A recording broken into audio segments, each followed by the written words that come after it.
Hi. For those that don't know me, I'm Virginia Walton. I'm an executive burnout coach, helping women in corporate America overcome the feelings of exhaustion and overwhelm to find a greater focus and the ability to uh, prioritize so they have time for themselves and can actually be more productive at work. Prior to starting my coaching practice, I spent 24 years in the banking and finance industry, where I worked my way from teller at a small community bank to senior vice president of a $27 billion bank by the age of 30. I'd love to tell you it was super easy, but I'd be lying. It was hard. I didn't always work as smart as I could have, and it was exhausting. And there were days where I just was like, why am I doing this? How about I go work at Target? Now, granted, that's my happy place, but I learned a lot along the way. So now my goal is to share what I've learned and help other women have even greater success and get there without the exhaustion and maybe a lot less tears. So, how do we do that? So, today's topic is 5 ways to keep technology from cracking your confidence. I'm not talking about the comparing yourself to the beautiful filtered pictures on whatever social media platform you follow. By our age, we're not comparing ourselves to models and stuff. We're comparing ourselves to ourselves, right? And making sure we can fit into the jeans we fit in last year, right? And I'm not talking about looking at everybody else saying, wow, they have everything in life is perfect, because we know it's not. I'm talking about the day-to-day stuff that happens. And we don't even realize that we're damaging our own confidence and we're wasting a lot of time and energy that, frankly, none of us have.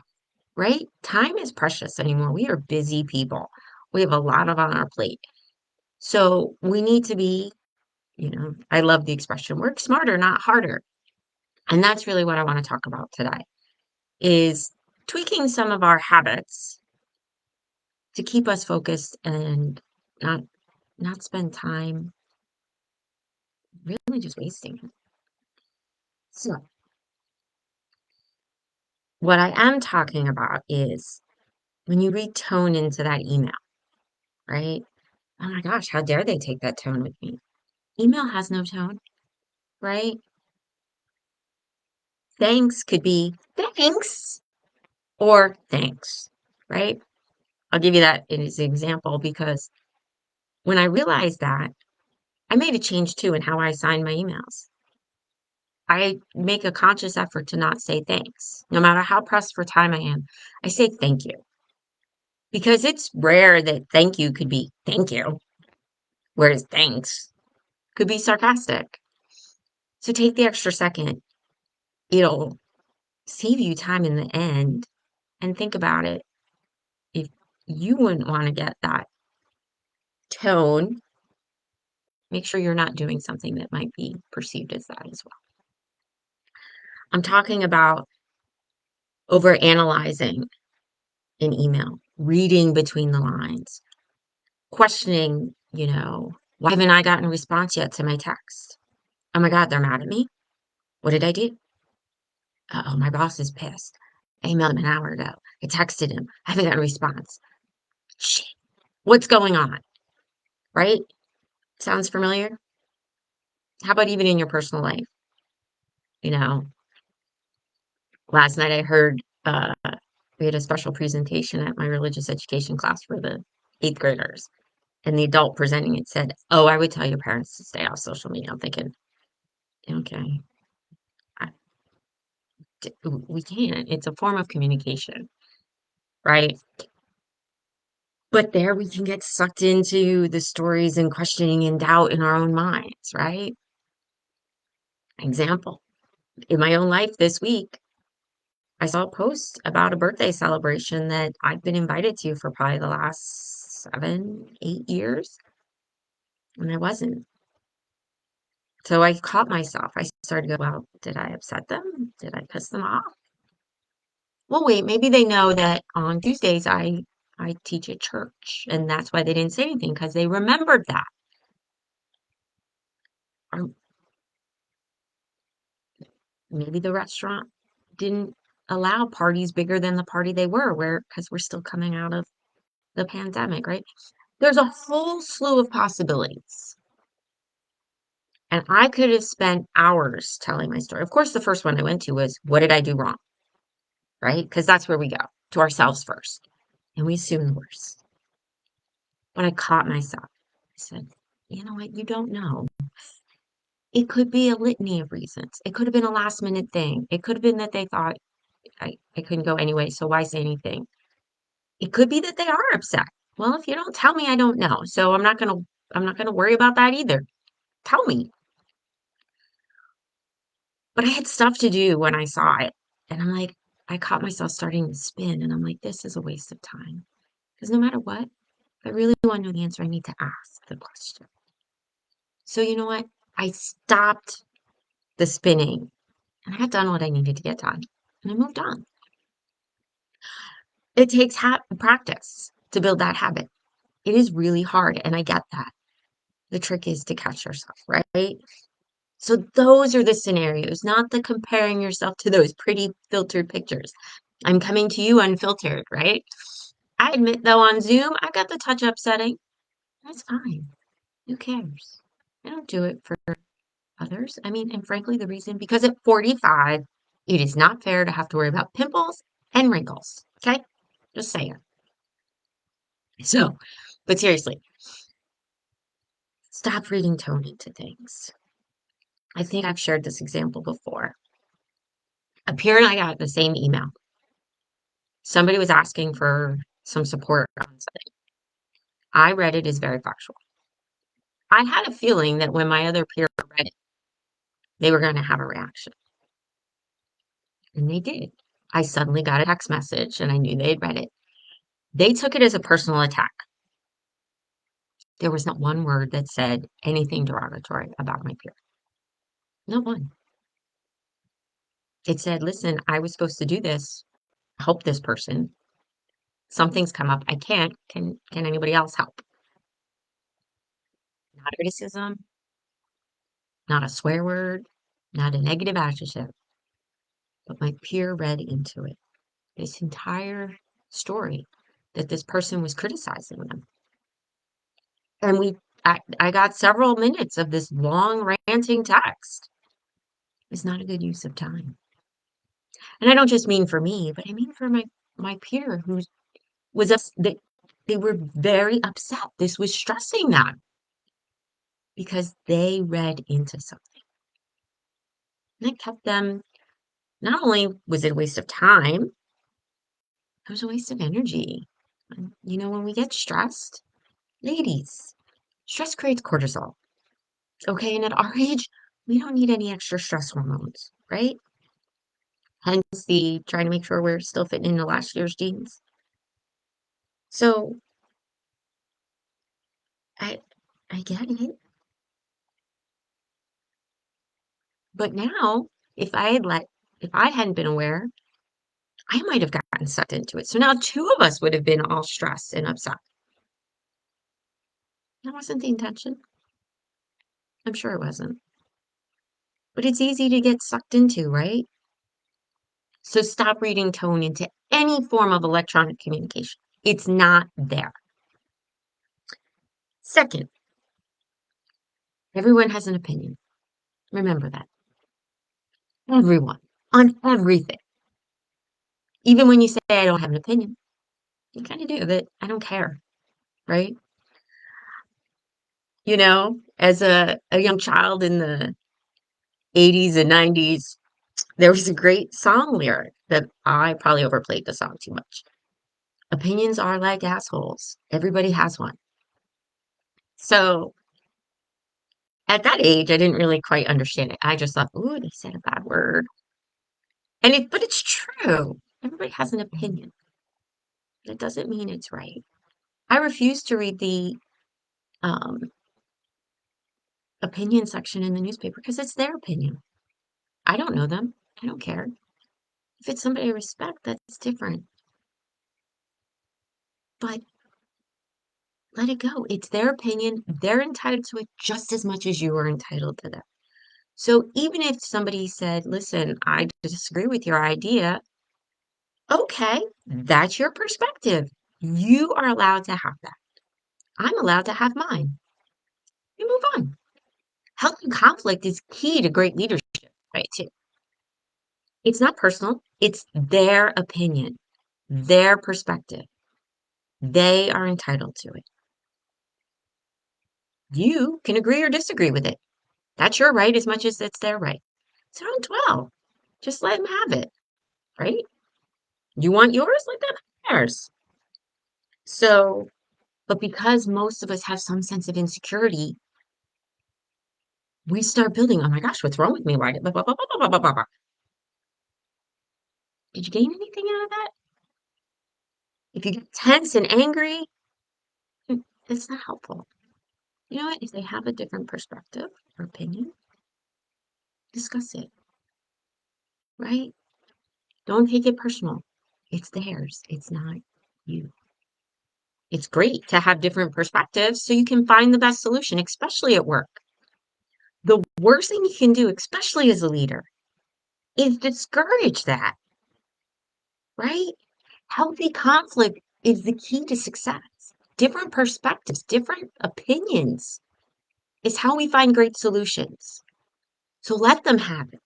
View it as a value to the discussion, even if it's electronic, right? Because we're not always able to communicate in person. It's okay. It's not personal. It's not personal.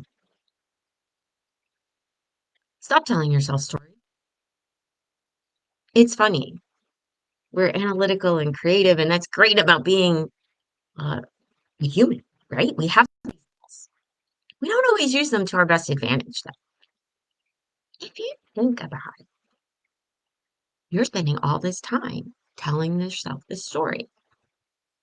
I used to tell myself the story that my male counterparts, because one, they were male, two, they were a little older than me, three, they had come into the organization at the level they were at, as opposed to they watched me whine.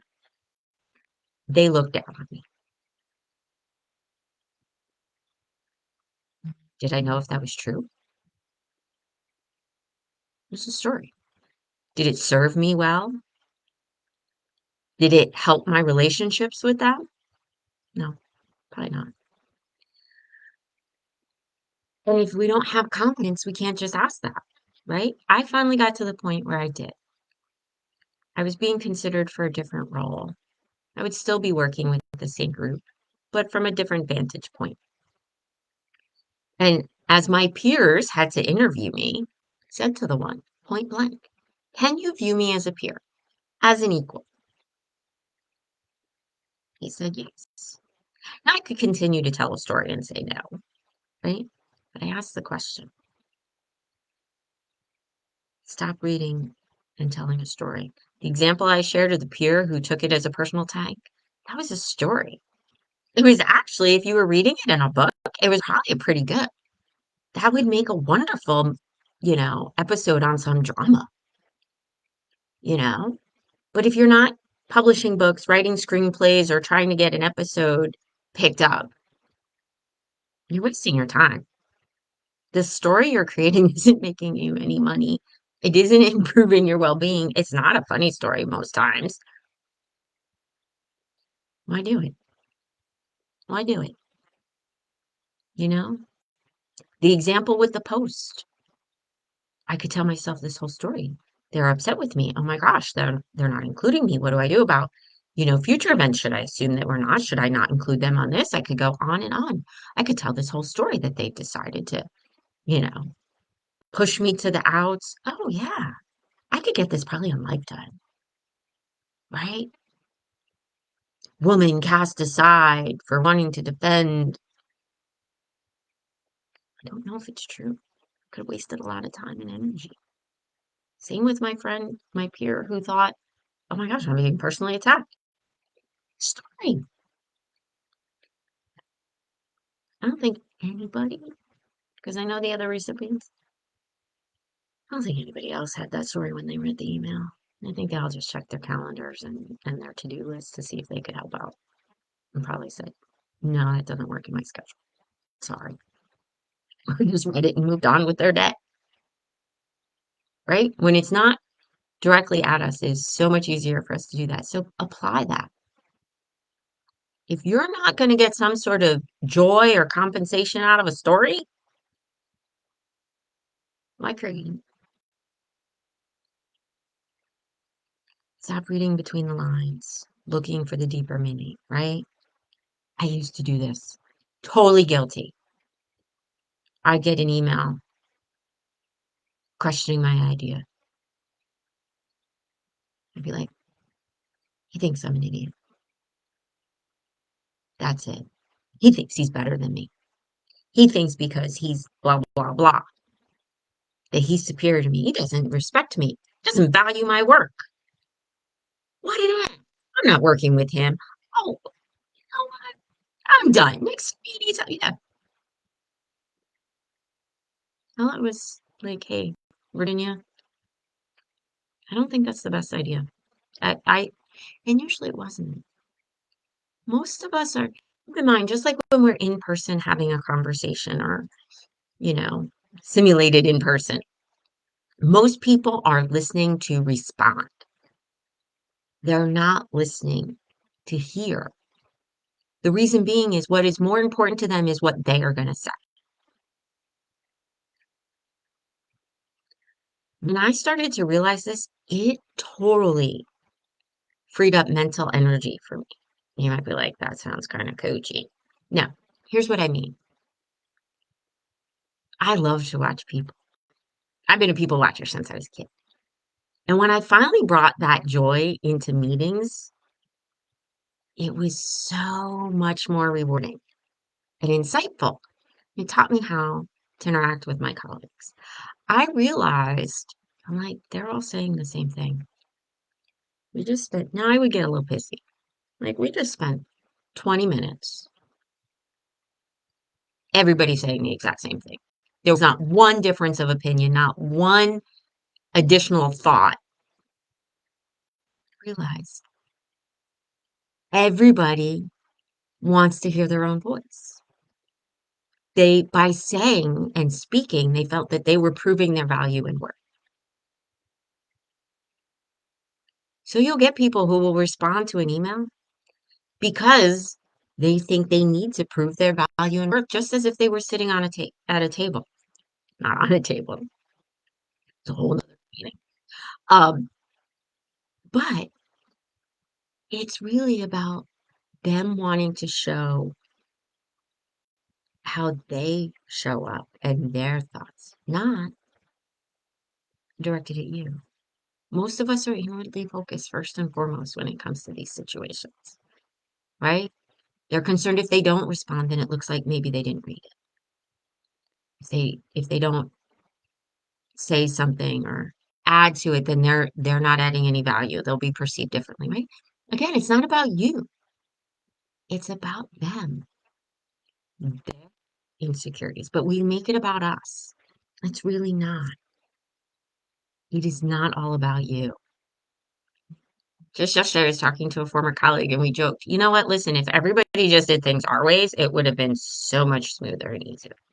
Obviously, that's not true. But many of us have that feeling sometimes during our workday, right? And so when we see some form of, you know, message, instant message, text message, chat in a meeting, there's so many, it's so easy to misunderstand because we're all thinking it's about us. It's not. It's not. We're all trying to make it about ourselves. So once I started learning that the person snapping at me, it wasn't about me. It was about how that person is feeling that day. Maybe they were tired. Maybe their boss just reamed them out, right? Maybe they've got some sort of extra stress going on in their personal life and it's just making them really short on patience, right? It's about them. The same is true in our electronic communications. Because that same reason that they may be tired and short in person, they may be short in their email and not as thoughtful, right? There have been times I got a response and I went back and looked at what I sent. I go, oh, yeah. And so a few weeks ago, I thought I offended my religious ed director. When I saw something, I go, hey, I'm sorry if I offended you. That wasn't my intention. This is what I meant. No, not at all. And I started to tell myself a story based on the reaction. But rather than stewing on it and wondering, maybe beating myself up, I sent a note, said, hey, I think this might be, sorry. It wasn't. I didn't waste time and energy and beat myself up and tear down my confidence, right? So the moral of it is when you get some sort of electronic communication or you see something, just read the words. If you have a concern, reach out and ask. Don't make it up in the reaction or think what the reality is rather in your head. If you're going to write a creative story or create a story, get some money for it. Don't let it be something that just destroys you. Even if it's only 10 minutes of your day you wasted, odds are it's going to keep spinning in your head. So recognize when you do this because it takes practice. But if you're aware, and then you can gradually start to reduce the habit. Don't beat yourself up either if it takes a while. Trust me, I've been doing this for years and I got doing it yesterday. And I had to go time out, time out. You know what? You don't know why. If it's bothering you that much, ask. If it's not, move on. So hopefully you found this helpful. If it, keep in mind, you didn't need to hear this now, but someone else does. So consider sharing with a friend. And for more talks like this, check out my website, virginiawalton.com. If you'd like to learn more, drop me a message, um, visit my website, or send me an email, virginia@virginiawalton.com. And I look forward to talking to you soon. Have a great one.